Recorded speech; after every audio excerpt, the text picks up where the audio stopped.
Dear students, welcome back. এখন আমি তোমাদের কিছু সূচক সম্পর্কে ধারণা দেব। সূচকের কয়েকটা বিশেষ টপিকস নিয়ে আলোচনা করছি।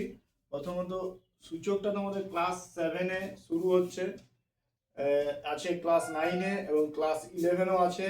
আর মাধ্যমিক উত্তীর্ণ যে সমস্ত স্টুডেন্ট আছো তারা সূচকের বেসটা কিছুটা এই ভিডিওটা থেকে জেনে নিতে পারো।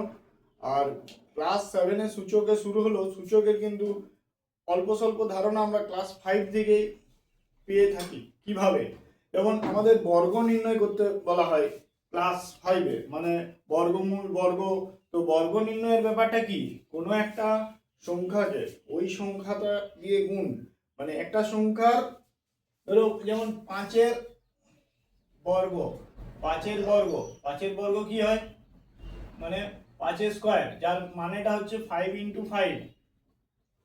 ঠিক আছে, তাহলে এখানে এই যে 5, এই 5টাকে বলা হয়, 5টা হলো এখানে নিধান এবং 2টা হলো সূচক।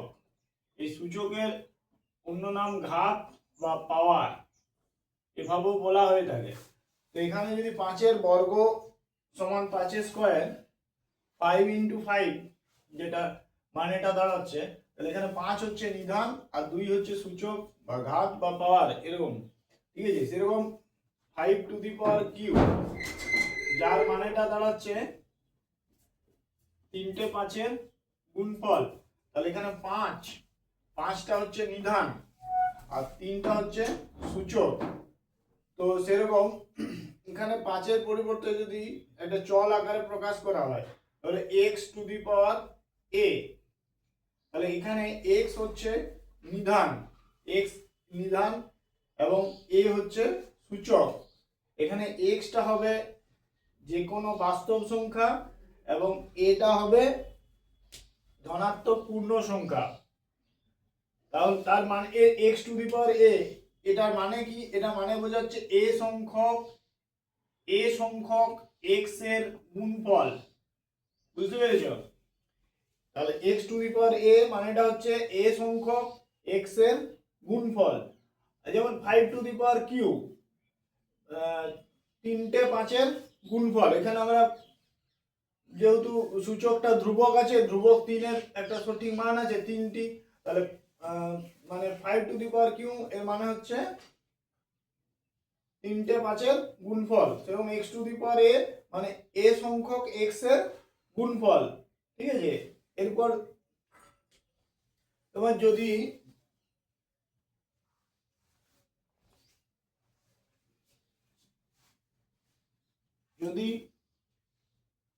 গুণ করা হয় কয়েকটা পদের মধ্যে গুণ, যেমন ধরো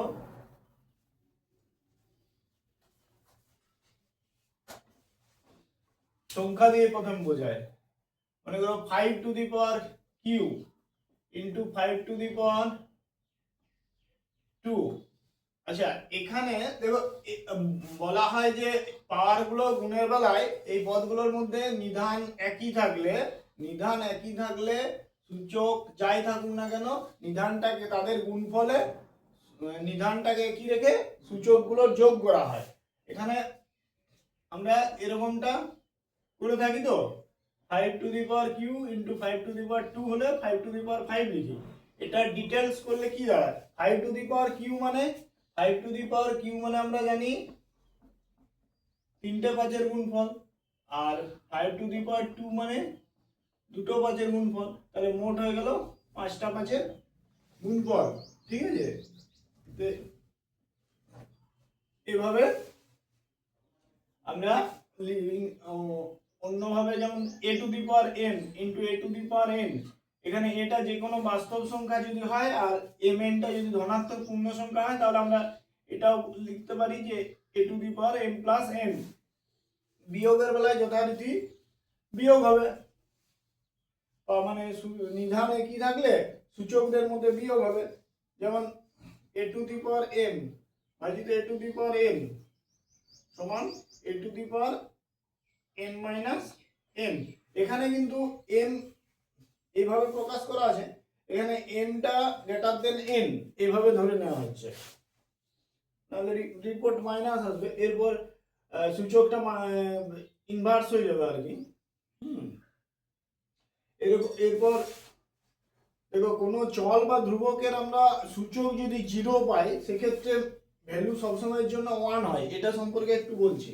যেমন ধরো এটা 5 টু দি পাওয়ার কিউ ভাজিত 5 to the power q divided by যেটা বলা হয়, আচ্ছা 5 to the power q 5 to the power q সূচকের নিয়মে আমরা এটা বিয়োগ করলে পাবো মানে পাওয়ারের বিয়োগ হয়ে 5 টু দি পাওয়ার 0 হবে। আবার আরেকটা ব্যাপার আছে, 5 টু দি পাওয়ার কিউ কে 5 টু দি পাওয়ার কিউ দিয়ে ভাগ করলে, একই সংখ্যা দিয়ে একই সংখ্যাকে ভাগ করলে, মানে একই রাশিকে একই রাশি দিয়ে ভাগ করলে উত্তর ফল 1 হয়। তাহলে আমরা এখান থেকে বলতে পারি যে 5 টু দি পাওয়ার 0 সমান 1। এটা শুধু 5 টু দি পাওয়ার 0 সমান 1 নয়, যে কোনো নিধানটা চল বা ধ্রুবক যাই হোক না কেন তার সূচক যদি 0 হয় সেটার ভ্যালু হবে 1, ঠিক আছে। আবার আরেকটা জিনিস গুরুত্বপূর্ণ, যেটা হচ্ছে তোমার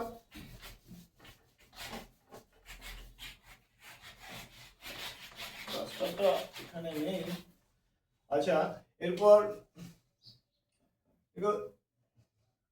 মনে করো a to the power Q কে আমরা যদি a টু দি পাওয়ার 2 দিয়ে ভাগ করি, এক্ষেত্রে আমরা সূচকের ফর্মুলা কি লিখব, 3 মাইনাস 2 মানে a to the power minus 1, যেটা a ইনভার্স 1 বলা হচ্ছে, ঠিক আছে। এটাকে তুমি এইভাবেও প্রকাশ করা যেতে পারে, হ্যাঁ এই সরি এটা ভুল হয়ে আছে, এখানে 2 এখানে 3 হবে, হ্যাঁ তাহলে এখানে 2 এখানে 3 হবে a to the power minus 1। আবার a টু দি পাওয়ার 2 কে a টু দি পাওয়ার 3 দিয়ে ভাগ করে এরকম আসতে পারে, এটা হরে বিয়োগ করলে 1 by a to the power 1 আসবে। তাহলে আমরা এটা বলতে পারি যে a to the power minus 1 সমান a to the 1 by a to the power 1।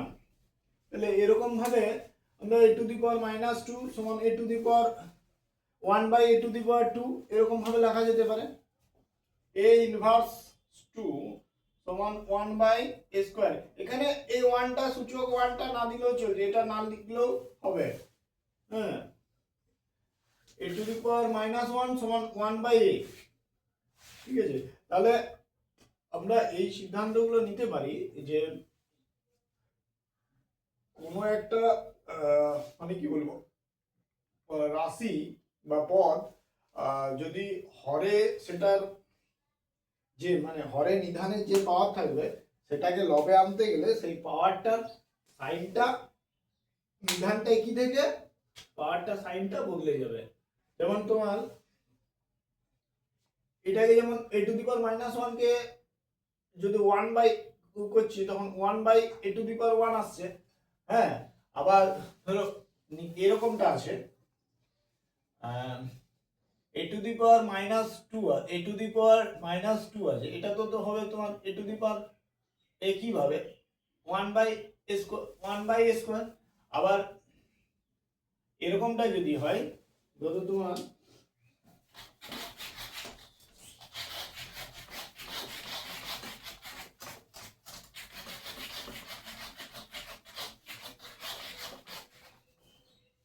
আবার এরকমটা যদি হয় ধরো 1 by a to the power minus 2 আছে, ঠিক আছে। তো এটা আমরা এইভাবে লিখতে পারি, a স্কয়ার লিখতে পারি, এটা লিখতে পারি, মানে এটা যেমন ওইটা ওই দিক থেকে নিচে নামছে সেটা এর থেকে উপর দিকে উঠবে, ঠিক আছে। একই ব্যাপার, তাহলে উল্টে যাচ্ছে, এটার থেকে ওই দিকে যাওয়ারও প্রসেসটা করা যায়, এটা মাইনাস 2 থেকে স্কয়ার হয়ে যাবে।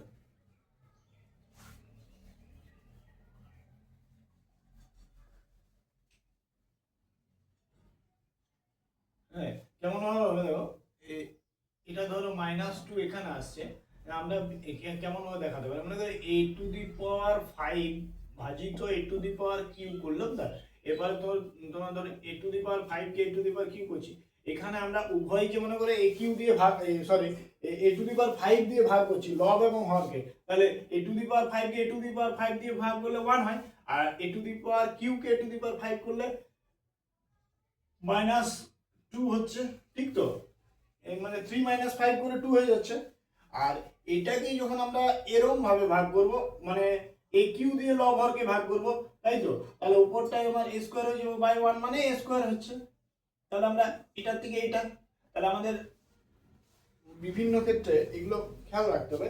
মানে কোনো একটা ভগ্নাংশের আকারে, মানে একটা ভগ্নাংশের মধ্যে যখন উপরে মনে করো 1 আছে, 1 রাখতে পারি যদি 1, আর নিচেটা যে পাওয়ারটা ইয়ে থাকলো, মানে যে পাওয়ারটা থাকবে সেই পাওয়ারের যে সাইনটা থাকবে সেটাকে যখন আমি লবে নিয়ে আসবো নির্ধারণ সহকারে, তখন সেটা সাইনটা চেঞ্জ হয়ে যাবে।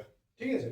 আর আরেকটা জিনিস যেটা আমাদের খুবই ইম্পর্টেন্ট, যেমন ধরো এই আমরা লিখি কি 2q সমান 8, মানে এই নিধানটা যে যত ঘাতে এইদিকে যে সংখ্যাটা পাচ্ছি, যে যেটা পাওয়া যাচ্ছে, সেখানে শুধু নিধানটা হচ্ছে এটা যত ঘাত এদিকে তত মূল হয়ে যাবে, ঠিক না?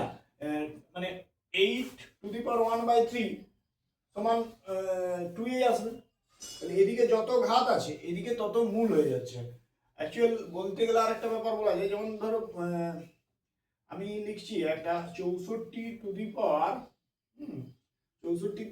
মনে করো 1/5 করলে 2 হয়, তাহলে আমি এটা করছি 4/5, মানে 4 8 16 32, এটা 1/5 এ হবে না, না 4 4 4 16 16 4 64, এটা 6 হবে, হ্যাঁ 6 হবে। তারপরে এখানে ধরো তোমার 5 দিচ্ছি, হ্যাঁ, তাহলে এটার ভ্যালু হচ্ছে 32, তো মানে 32। আচ্ছা, এটা যখন আমি 64 আনবো তখন এইদিকে যেটা আছে 5/6 ঘাত আছে, ওদিকে গেলে সেটা হয়ে যাবে উল্টে যাবে আর কি 6/5, মানে এর 1/6 মূল আছে, এই 64-এর 1/6 মূল এবং সাথে সাথে 5 ঘাত, সেটা 1/6 মূল আছে যেটা, সেটা 6 ঘাত হয়ে গেল 32-এ, আর যেটা 1/6 মূল আর 5 ঘাত আছে সেটা 1/5, মানে 5 মূল হয়ে গেল। ঠিক আছে, তাহলে এটা 32 থেকে তোমার ইয়ে করলে এই 64 হবে, তাহলে এরকমটা হয়ে যাচ্ছে। ঠিক আছে, সূচক সম্পর্কে এই পর্যন্ত এইটুকু ধারণা দিলাম, পরবর্তী ভিডিওতে সূচক সম্পর্কে আরো ধারণা দেওয়া হবে। আশা করি তোমাদেরকে কিছুটা বোঝাতে পেরেছি, তোমরা যতটা বুঝতে পারছো, যদি কোনো অল্প স্বল্প অসুবিধা থাকে সেগুলো আমাকে কমেন্ট করে জানাবে। হ্যাঁ, ঠিক আছে, এখন এই পর্যন্তই।